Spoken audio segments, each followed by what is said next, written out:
Marie Dorion has survived an epic journey from the Mississippi River to the Pacific Ocean, with her 2 young sons beside her every step of the way. But their biggest challenge is yet to come.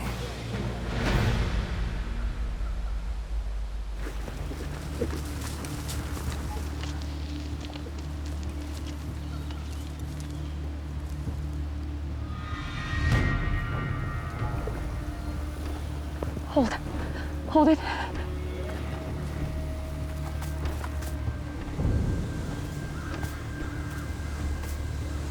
After hostile Bannock warriors raid her husband Pierre's remote trapping camp, Marie desperately tries to find him and reunite her family.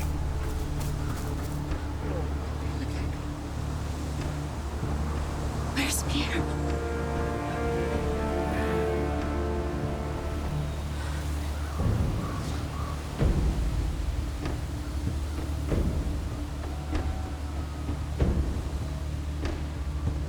In a rugged wilderness teeming with dangers, Marie Dorion now faces a brutal fight for survival.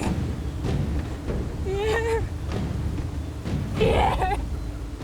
And she must face it utterly alone. Pierre!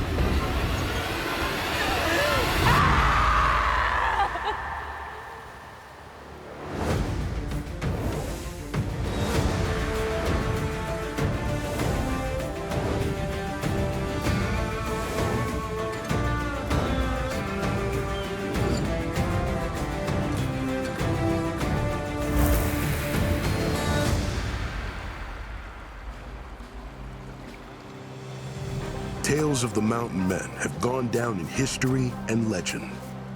But few of their stories can match the incredible journey of one remarkable woman, Marie Dorion.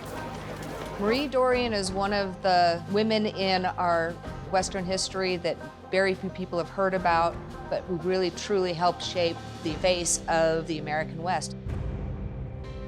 Her story is the American story of women. It's a story of one person's hope for her family and her own heroicism. The Marie Dorion story is, in one word, incredible.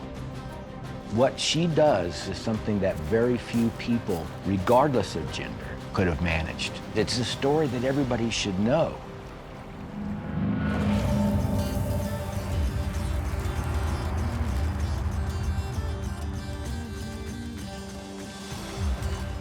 Though her father is French-Canadian, Marie is raised by her mother's Iowa tribe. They were buffalo hide traders. So Marie grew up learning from her mom and her aunts and her grandmother the skills that she needed to survive. At age 16, she marries Pierre Dorion, a trapper and translator whose skills are in high demand. Pierre Dorion spoke French, he spoke Sioux, he was a master of Indian Sign Language, and he spoke English, so he's worth his weight in gold. Washte. We must turn back. They took a scalp of the Pawnee, who are vengeful and will seek us out.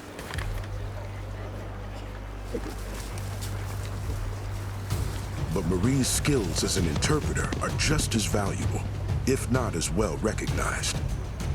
Marie stood alongside him and helped with translation. She signaled to a lot of tribes that they were there for peaceful reasons, because having a woman along meant that you were not there for war. Listen, he asked for too much. Yeah. We give him the red feather. Okay. Nothing more.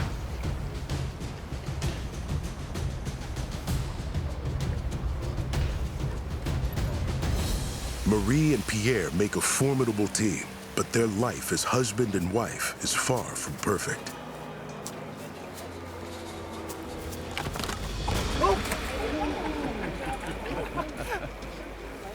Do not scorn me, Misha TVFM. I'm your master, no? Like many women in abusive, alcoholic marriages, Marie had a huge problem on her hands.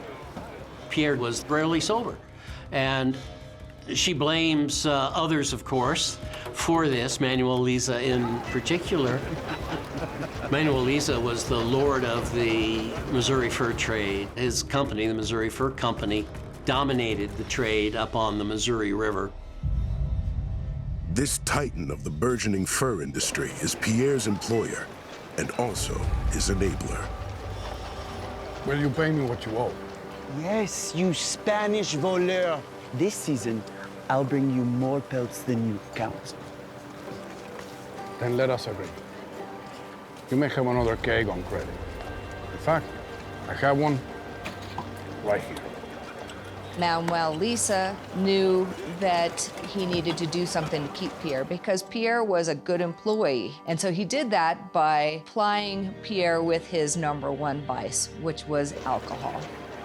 To the conniving Manuel Lisa, Pierre's weakness for alcohol is just another business tactic.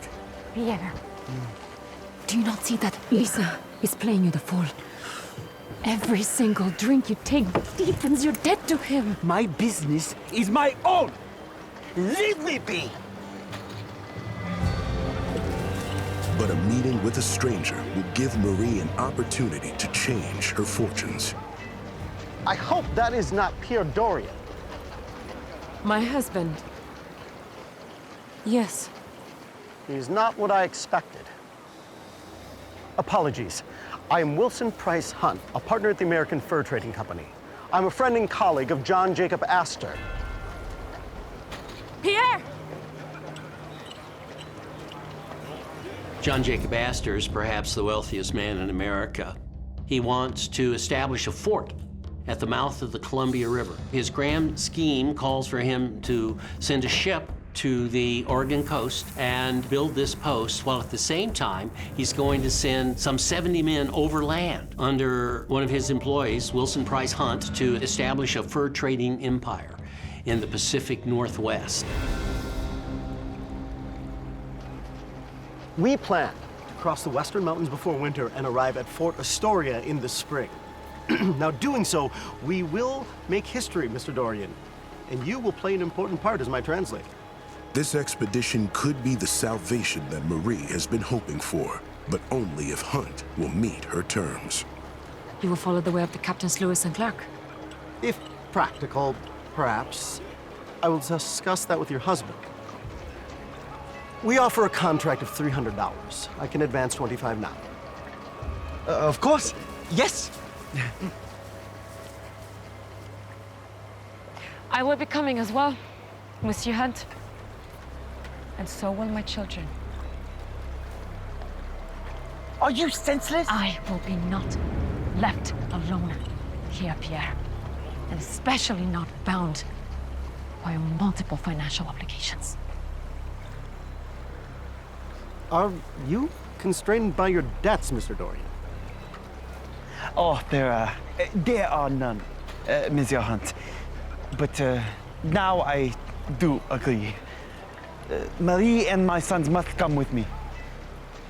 Hunt wasn't very happy because the idea for him of bringing a woman along meant bringing along someone who was weaker. This is no journey for a woman. I speak as many languages as Pierre, Monsieur. I am hardy, and so are my children. And I will do any task that is set before me. Marie was a woman way ahead of her time. As a true Western woman, she asserts herself. She's going to prove her value over and over as this expedition progresses. Well, I have no use for women or children on this enterprise. They will be a burden. But I must have you with us, Mr. Dorion. So if these are your terms, I reluctantly accept. Marie's bold gambit has created a fresh start for her family, but their old boss isn't letting them go without a fight. Word of the Hunt expedition has reached the ears of Manuel Lisa, and he is furious with Pierre Dorion. Word is out that Lisa plans to arrest Dorion for debt and keep him from going with Hunt and his party to the west. Pierre, where are you? Well, Pierre immediately, of course, gets drunk. Drunk. Again. Pierre, have you not heard that Manuel Lisa seeks your arrest in Saint-Charles? Let that Spaniard go to the devil! Pierre, no! No, we use our advance from Monsieur Hunt to pay for part of the debt. Maybe Monsieur Hunt can intervene on our part. Our advance? It was mine. I did with it as I wished. You spent it. You spend it? You are a fool. You are weak, and you're stupid, and you're ruining us! Get back here!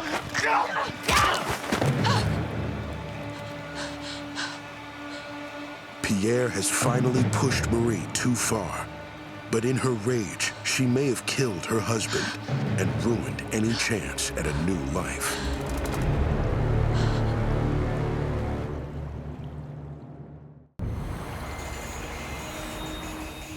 You are a fool. Marie Dorion's plan to change her family's fortune is spiraling into chaos. Pierre?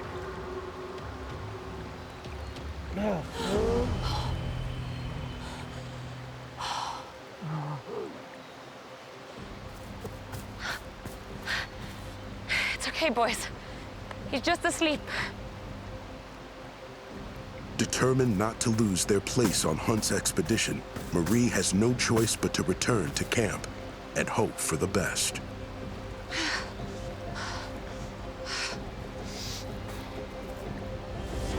But the next morning, she finds her husband in the expedition camp and on the verge of being fired by Wilson Hunt.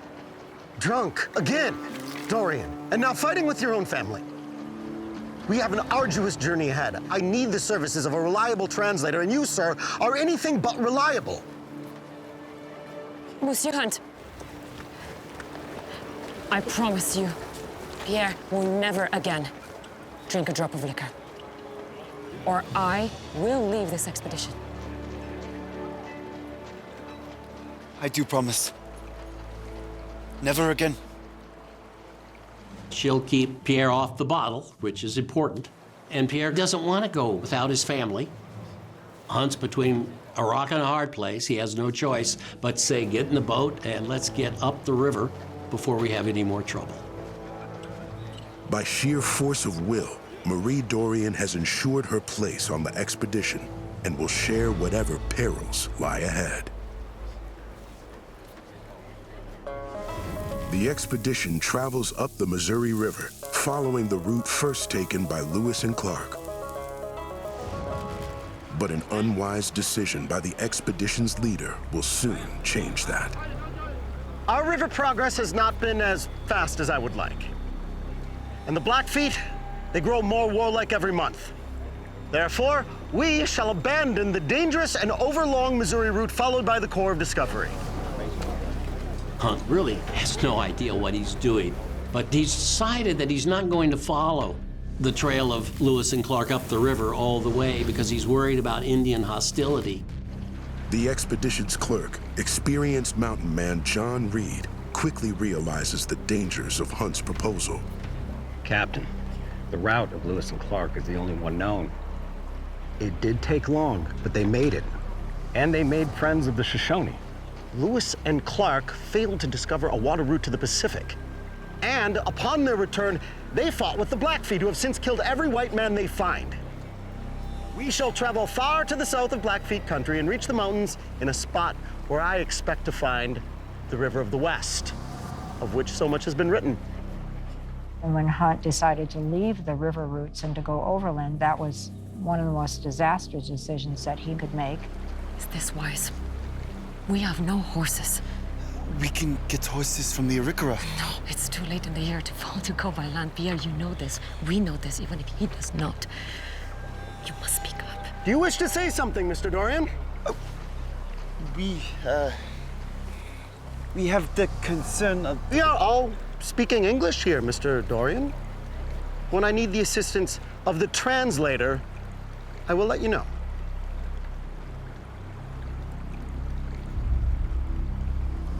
Despite the protests of Marie and the seasoned men on his crew, Hunt presses on with his plan.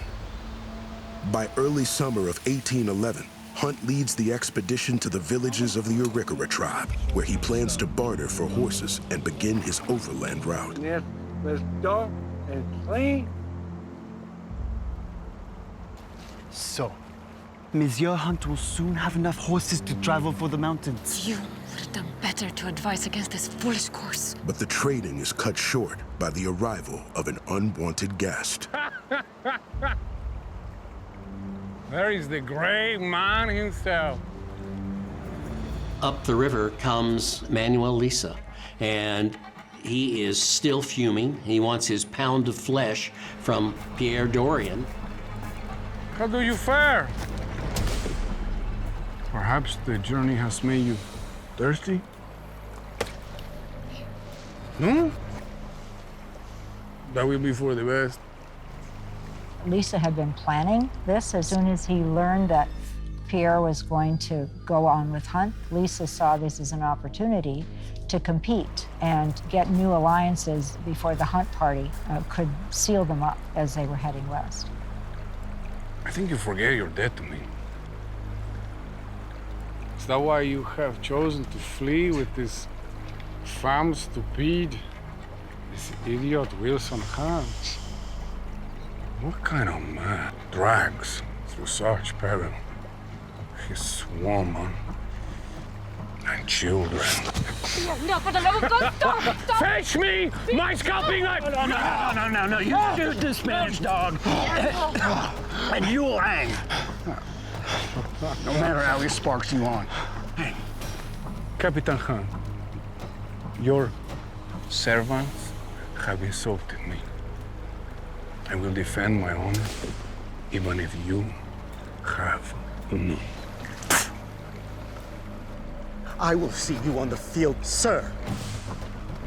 Their honor insulted, Wilson Hunt and Manuel Lisa prepare to settle their differences on the dueling ground. But Marie's fate is about to take a new, unexpected turn.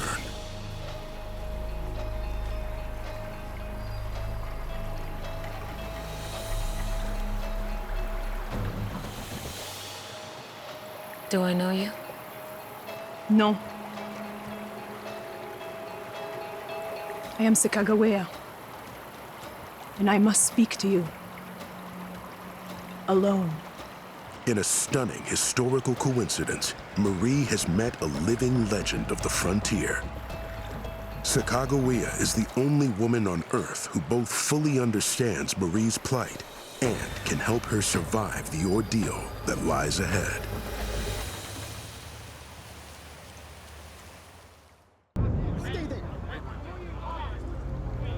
A dispute over Marie Dorion's husband, Pierre, has started a confrontation between his current and former employers. But as the men trade insults and threats, Marie has an encounter with the most famous woman on the frontier. Coming up the river with Manuel Lisa was his interpreter, Charbonneau, and the interpreter's wife, Sacagawea. I'm told Hunt's expedition trades for horses with the Arikara to travel for the mounds. Against my advice, but yes. These are two women that have so much in common, both cultural intermediaries between these white men, these invaders that are coming into the land of the natives and are changing everything. And like Marie, Sacagawea plainly sees the mistakes that the expedition's leader is making. No matter how hard you think this journey has been, it is worse ahead. Why will Hunt not follow the Captains Lewis and Clark? Because he is a fool, surrounded by fools. There will be no game to hunt in the winter, no matter what the trappers think. You must think always of food. You must be ready when your baby comes. Sacagawea is perceptive enough to see the secret that Marie has been keeping from her husband. Marie is expecting and is fairly far along. And there'll soon be a third little Dorion to add to the party. It will come in the winter, in the mountains. You will be alone. Did the women of your family tell you how to do this on your own? Then I've no more to say. But I will give you this. Sacagawea gave her a knife as a gift, and it became a very important symbol of the bond between these two Native women who played such an important role in opening up the American West. Trust no one. When the hunger comes, these men will show you who they really are.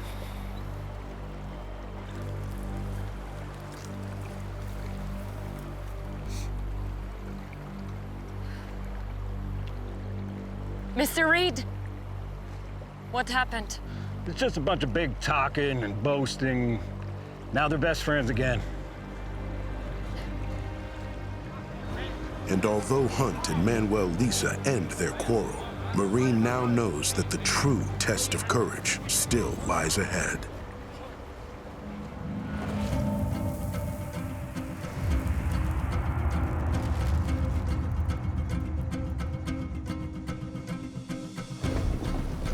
After weeks of arduous travel into the mountains, Wilson Price Hunt makes yet another catastrophic choice. They come upon the first mountain barriers, and Hunt suddenly decides, we don't need the horses. We'll take the river. I bet this river's gonna take us right to the Pacific Ocean. Nobody's been on this river before. Nobody knows what they're going to run into. Hunt's impulsive decision leads the expedition onto a treacherous river that scatters his men and supplies and leads to the first fatality of the journey. Where's Clepine? Search down the river. Clepine!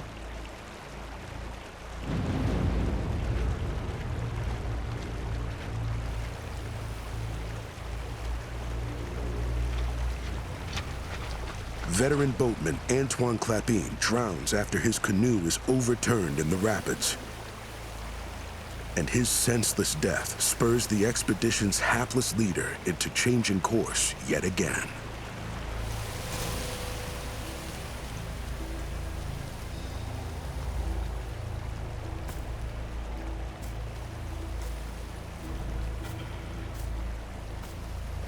Matt, we must abandon this mad river. I no longer believe it will lead us to the Columbia. We'll cache what supplies we cannot carry and proceed on foot until we can trade for horses. Unload the canoes. I will select a site to bury them. Captain, the last village is just a week back. We have enough food to get there. And what if they have moved? Or if they attack us in our weakened state? No one is coming to rescue us. We are alone. Mr. Reed, if you wish to stay and starve, do so. But I will reach the ocean with anyone brave enough to follow. Thanks to Hunt's poor planning, Marine now faces a merciless march through some of the toughest terrain on the continent.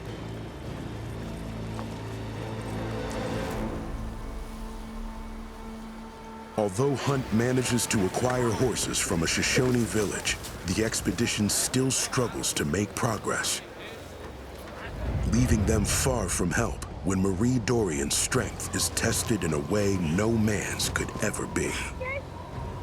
Oh!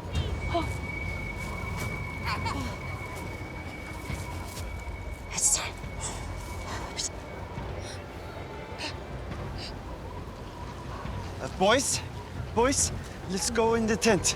Is Mama okay? She's gonna be okay.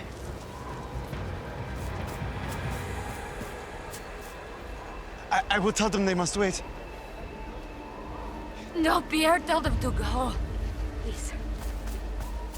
Yet even in this hour of extreme suffering, she refuses to put anyone else at risk by delaying their journey. Monsieur Hunt, The baby is arriving. We will stay here and find you tomorrow. This is the way that Marie wanted it. She was accustomed to going and giving birth on her own. This is her third birth, which means that she knew how to care for herself. She was strong.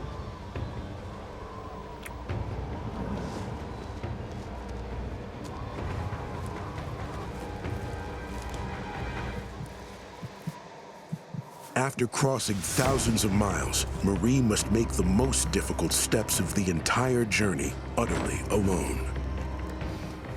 And as her ancestors have always done, she stands on her own 2 feet as she tries to bring a new life into the world.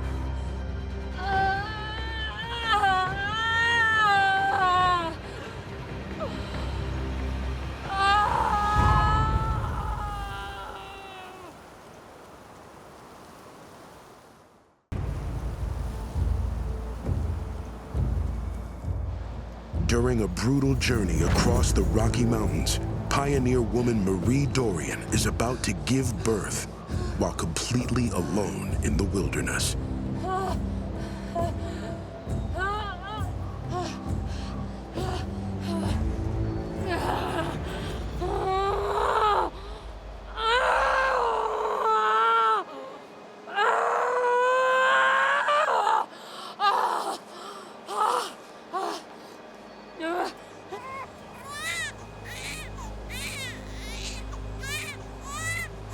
Stay here. I'll be right back. Yet by summoning her remarkable strength and resolve, Marie brings a new life into the world. The name and the gender of the baby was never recorded, so we don't know for sure if it was a boy or a girl.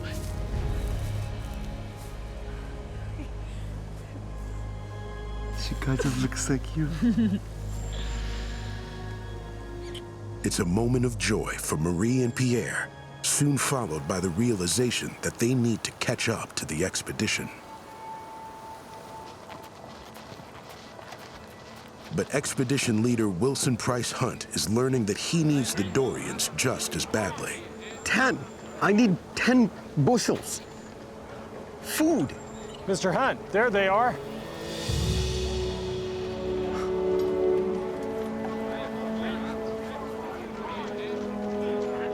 Hunt's recollections are that he couldn't even tell that she had had a baby. She just seemed just as calm and as fine as could be. I confess, I didn't hope to see you again, Mary. But I am glad. By this time, the men had taken a great interest in this heroic Indian woman and really cared about her, cared about the boys, cared about her new baby. Here. But the joy of the reunion is short-lived. Tell them we need 10 bags of grain. Anything. The expedition is starving, and the Shoshone at the camp have no good news to share.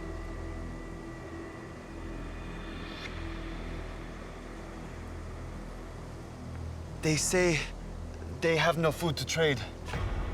They are hungry themselves. Because they were getting out into an area where there were less animals, there was less water. Some of the villages they encountered were so poor that they had nothing to trade. We must persevere. Providence will soon lead us to food. Of this I'm certain. It's just a terrible situation. So Hunt has really got himself in trouble.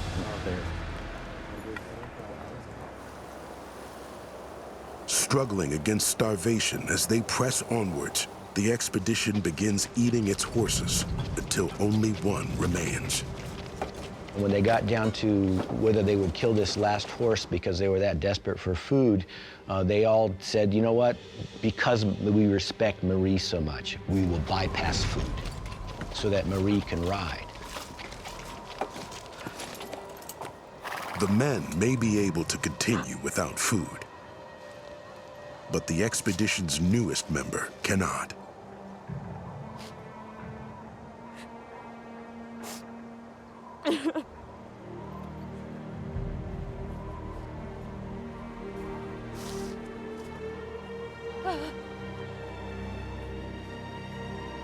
within 9 days, the baby died because there just wasn't sufficient nutrition to feed the baby.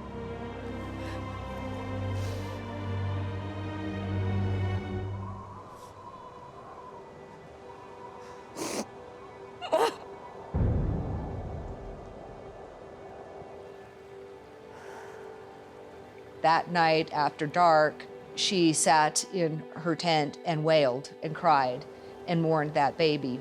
And after that, they never heard her make much of a sound other than talking.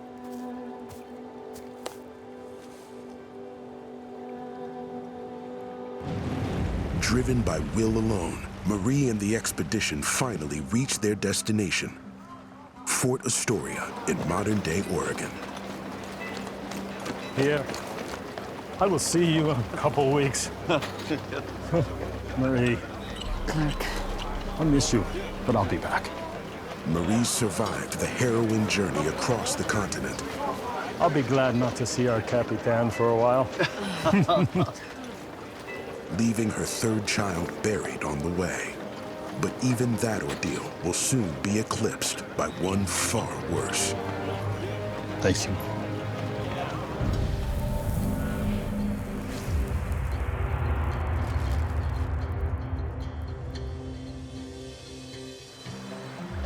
Having completed his contract with Wilson Hunt, Pierre is free to seek his fortune as a trapper, with Marie at his side. She cooked, she cleaned, she mended. She prepared most of the pelts that were being brought in by the hunters and the trappers. They build a base camp, and Pierre is like 5 days up the river. And Marie and the boys are there by themselves. A woman and 2 small children alone in the wilderness are easy prey for predators, both animal and human. Boys!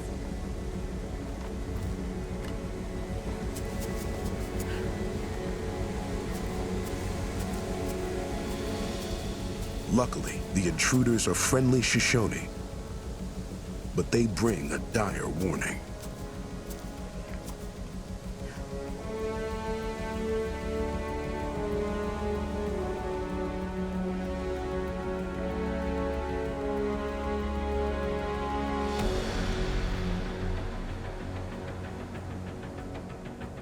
Marie gets word that the Bannock Indians are on the warpath.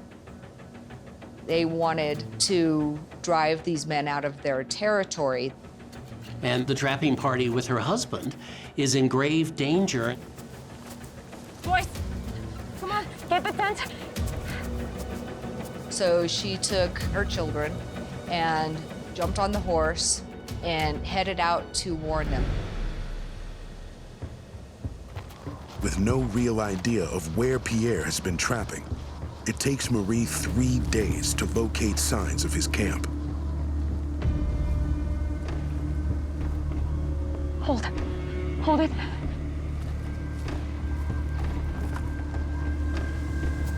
But what she finds confirms her worst nightmare. The camp has been attacked.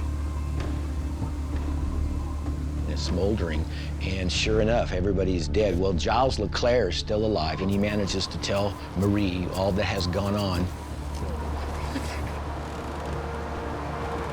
Where's Pierre?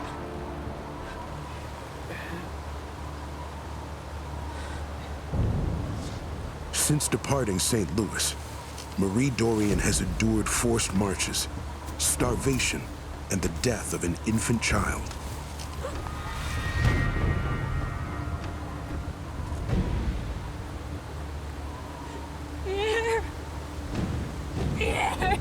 Now she's utterly alone in a trackless wilderness teeming with enemies.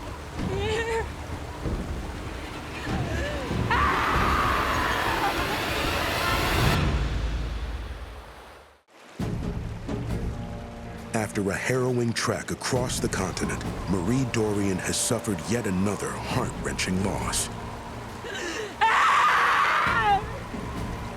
The death of her husband, Pierre. But there is no time to grieve. The Bannock Indians who killed Pierre are still on the warpath.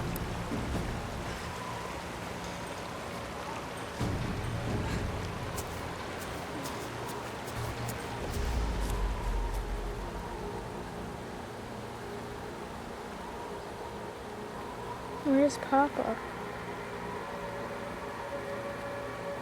Papa is no longer with us. I will tell you of his bravery one day. She's worried that the Indians are still around and might attack at any moment. She's got to get the boys out of there. Non. Vous devez être courageux to le dire. Oui. Marie now faces a desperate decision. Either try to get back to Fort Astoria or head deeper into the mountains in search of help. She remembers when the hunt party had encountered friendly Indians, and she hopes she can repeat that trip and find those Indians.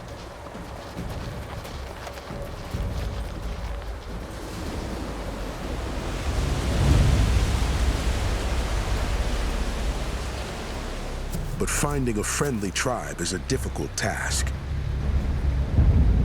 And as brutal winter weather descends on the mountains, it may prove impossible.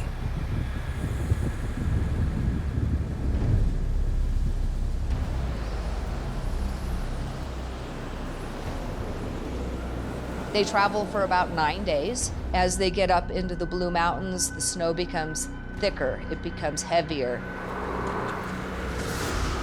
She makes it through that same area where her child had died, and she feels like they have to stop. She's going to have to do something to survive the winter. And so she finds a ravine where it's fairly sheltered. Realizing her worst fear has come true, Marie begins preparing for survival. She proceeds to build a small wickiup.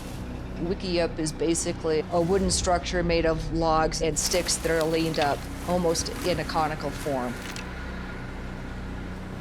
You're building a structure that can just hold some warmth. And it might seem like very uninviting to crawl in there, but it can be the difference between living and dying. Though they have shelter, Marie's meager supply of food quickly runs out.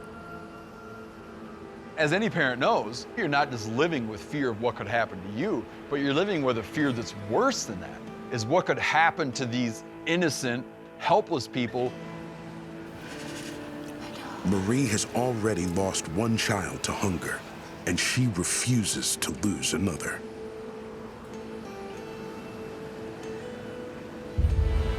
Marie has only one source of food to get her children and herself through the winter. But using it means she won't be able to travel until the weather finally breaks. Starving to death is a very real possibility. And so to stave that off, I don't think there's really anything that you would fall short from trying to do.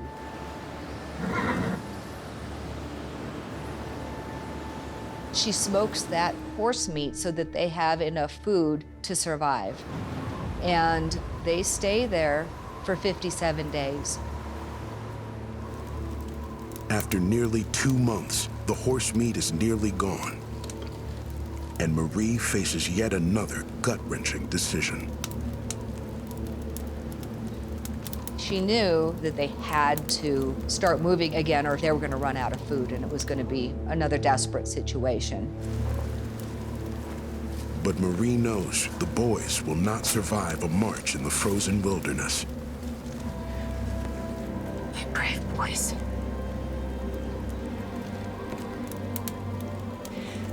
Promise me that you will stay here. Finally, she decides, we're going to starve unless I can get help. She leaves the boys, and this just must have been so difficult.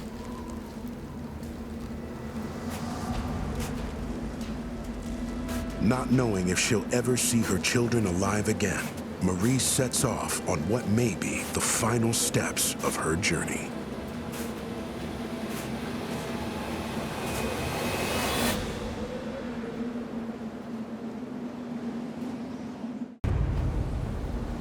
After 57 brutal days of starvation, alone in the wilderness of the Blue Mountains, Marie Dorion has set out on foot, hoping against all hope to find help for her 2 young sons. She sets those 2 little boys in there and she tells them, do not leave. Stay here. and she proceeds to go down the mountain in order to find help. And in the howling winds and blinding snow, she finally reaches the limit of her endurance.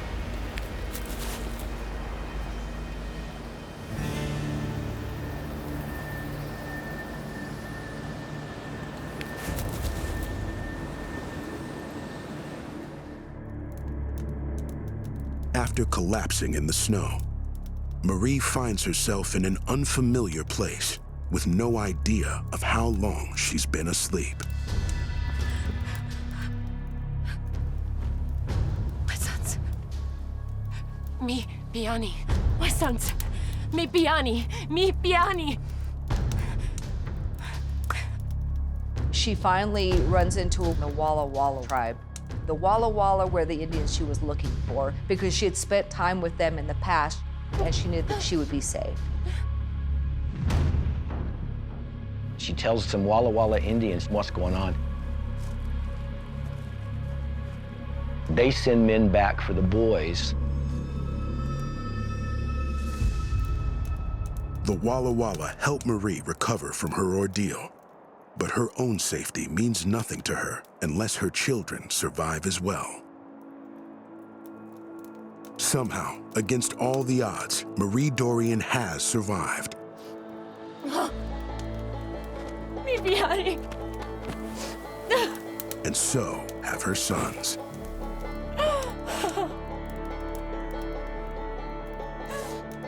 Both little boys survived. Marie survived. They all grew healthy again and were able to move past this experience.